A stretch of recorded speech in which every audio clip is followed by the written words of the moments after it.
Hi guys, may nadiskubre nga na naman kaming kainan dito sa Cabanatuan. Masasabi ko nga na talagang sulit at affordable ang mga pagkain isineserve nila rito. Guys, sa halagang 99 pesos nga, meron ka ng 4 na ulam at 2 kanin. Yes guys, tama kayo sa narinig nyo. Kung may 99 pesos ka nga at tagahanap nga kayo na talagang sulit na kainan at siguradong mabubusog ka, ito na nga ang hinahanap mo. Guys, tara samahan nyo kami kung saan sila matatagpuan. Ito nga ang Elvis Diner. Located sila sa Mabini Homesite, Cabanatuan City. Guys, pagpasok nyo nga rito sa Mabini Homesite, tapos pangalawang kanto gawing kaliwa, doon na kayo liliko. Makikita nyo na nga rito yung kanilang pwesto. Guys, bukod nga sa 99 pesos na ino-offer nila, meron din sila rito na budget friendly rin. Na 50 pesos nga lang meron ka ng 2 ulam at 1 kanin. At kung mahilig naman kayong humigop ng mainit na sabaw, may mami nga rin sila rito. Bukod nga dyan, meron ding lomi at pansit battle patong. Ito nga po yung menu nila, pakipost na lang po para sa iba pang details. Nung nakompleto na nga yung mga in-order namin, huwag na nga natin patagalin pa, tikman na natin.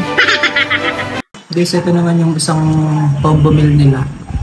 99 pesos lang din, 2 rice, tsaka may 4 na ulam.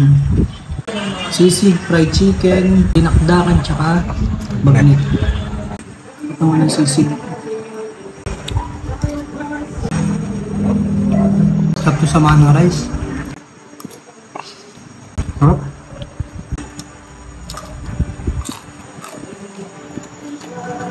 Crunchy. Ito naman guys, dinakdakan.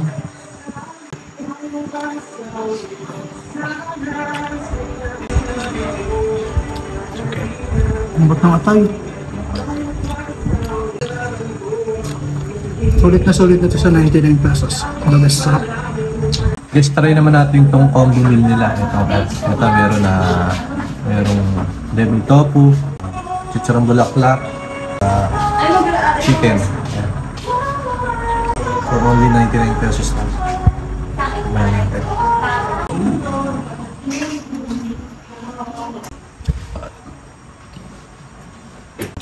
Sarap ng tofu.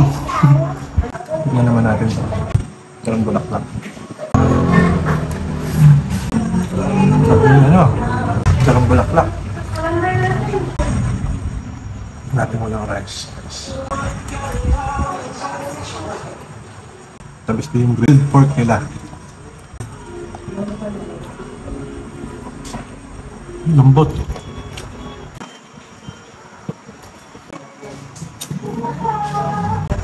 Sa amin sa order to. Guys, try natin tong pansit battle patong nila rito.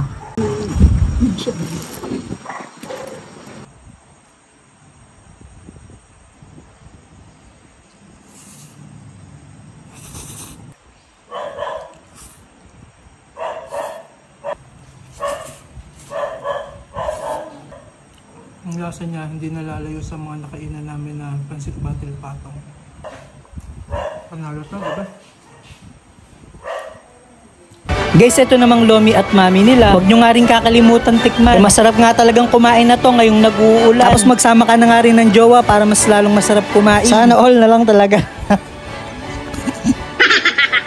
Sa mga pupunta nga po rito sa Elvis Diner, open po sila ng 9 AM to 10 PM. Paano ba yan guys? Hanggang dito na lang. Kapag masarap ang food, siguradong good mood. See you on our next vlogs. Bye-bye!